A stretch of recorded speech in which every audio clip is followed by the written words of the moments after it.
Hi, my name is Arius, and I play games.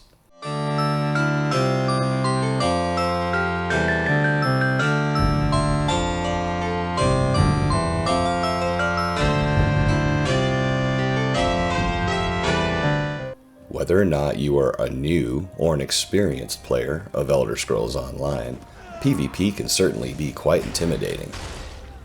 That's why I created this guide to help you quickly understand more about entry-level PvP and how to set yourself up to have the most fun according to your playstyle.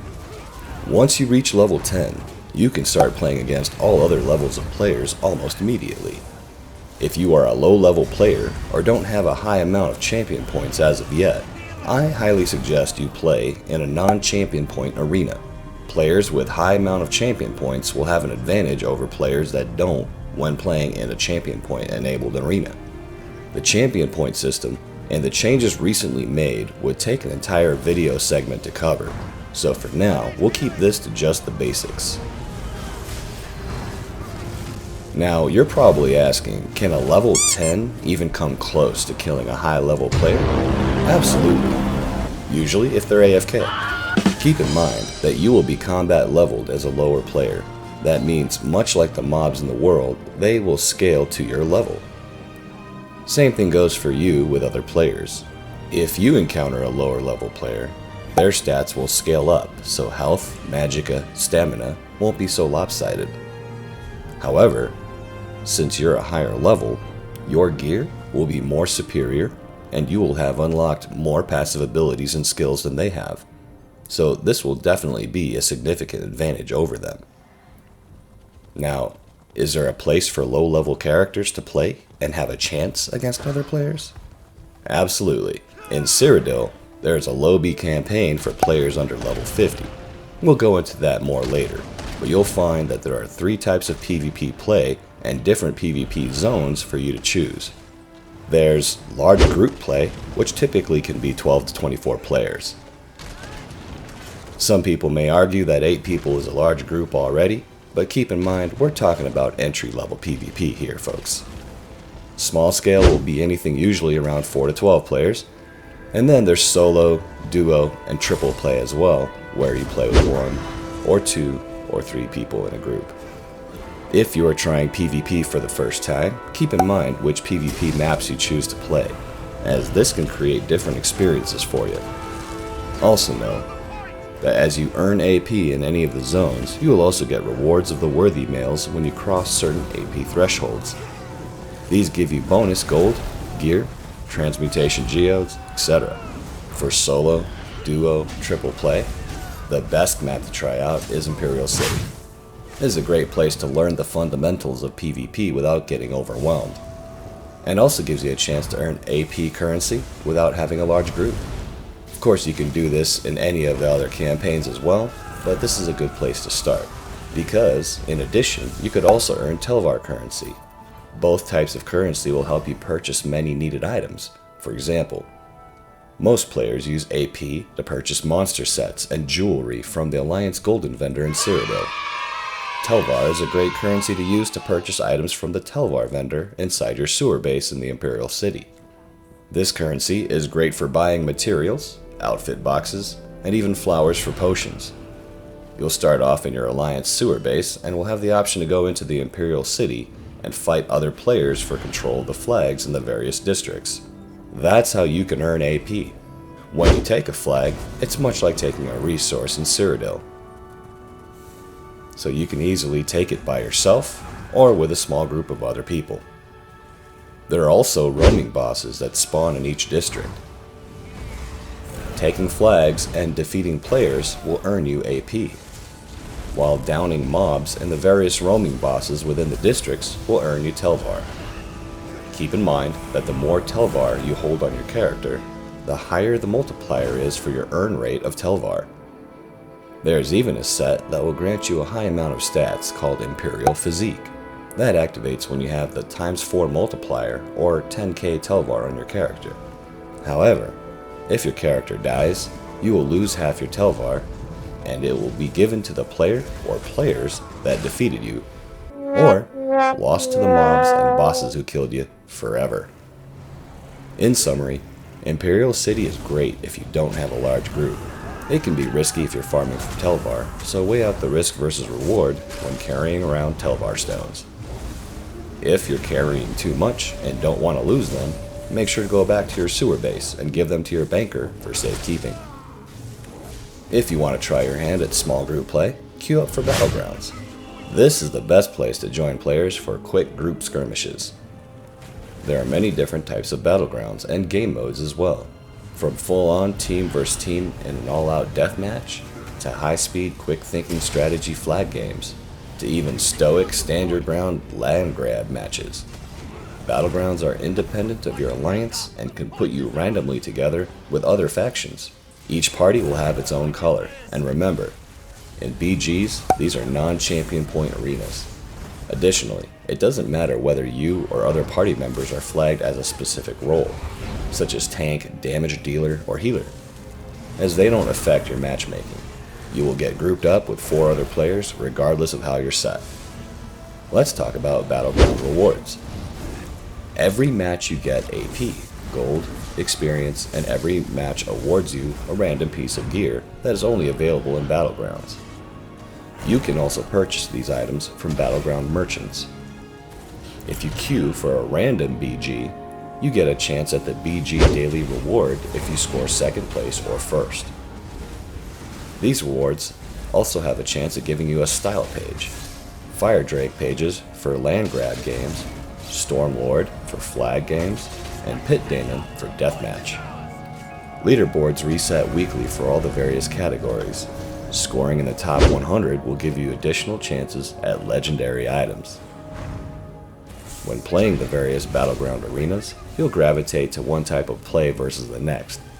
Instead of trying to memorize the names of each map and what style they are, just remember that you can easily prepare yourself by understanding what type of BG you will be in.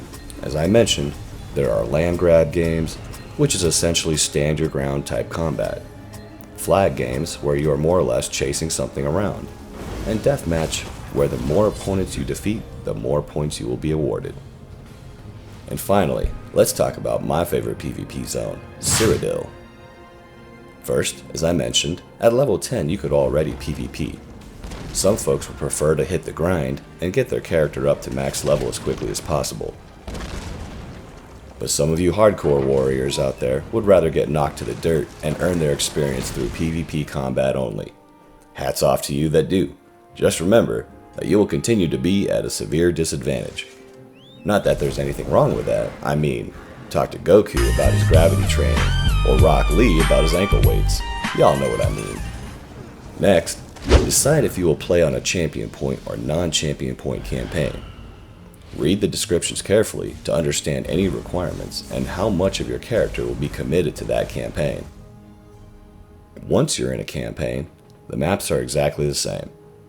It will show you how much territory your alliance owns, where fights are happening, and even more depending on what add-ons you use. You can even decide to join a guild, where you can be in large-scale groups under the command of your raid leader, or go to smaller-scale groups, hit other objectives that the larger groups aren't going to. You can even play the lone wolf and support where you see fit, under no one else's command but your own. I know it can seem like a lot. The map is absolutely huge, and having a fast mount with good stamina is going to make a difference, but don't feel overwhelmed. Always start with a goal. Do you want to help attack, or do you want to help defend? Communicate with your alliance in zone chat. Find out where large groups are going and follow them. If there are no large groups, make one. Be a pug or a pick-up group leader. Some people bash pug leaders for various reasons, but don't ever be afraid to lead one. Some of the best battles I've seen were battles that involved collaborations with large organized guilds and pug leaders. Like I mentioned earlier, solo play in Cyrodiil is very, very doable.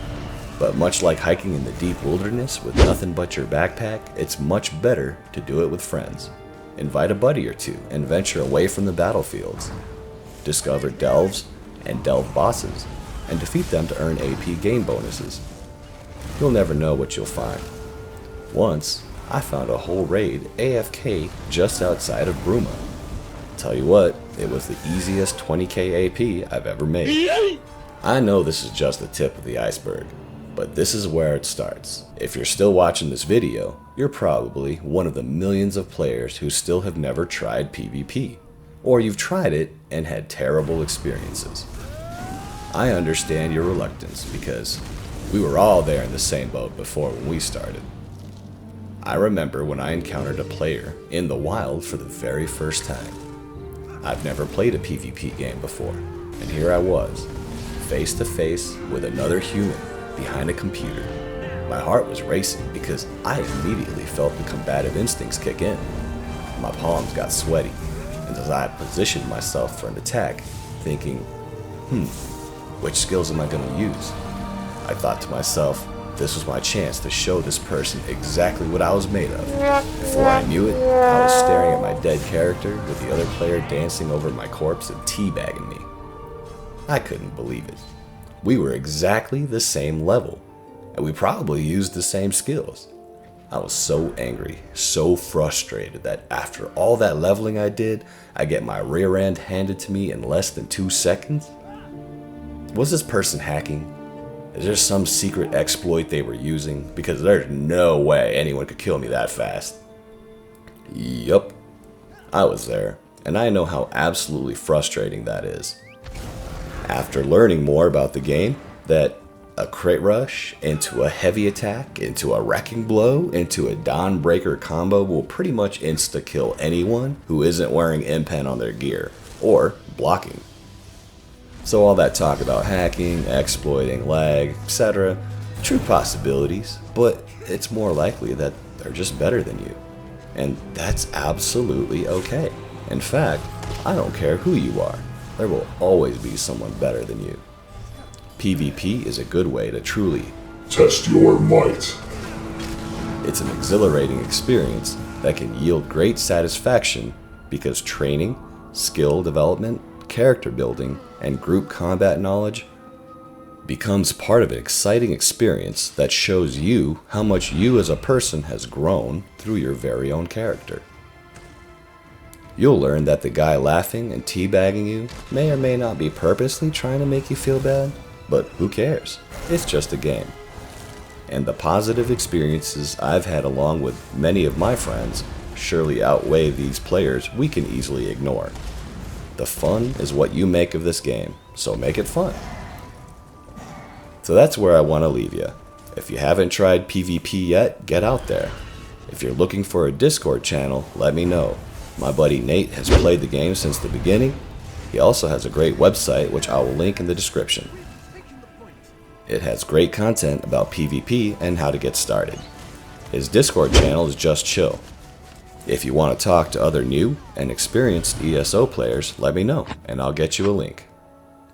Please like and subscribe so we can keep bringing you more content. My name is Arius and I play games. Cheers!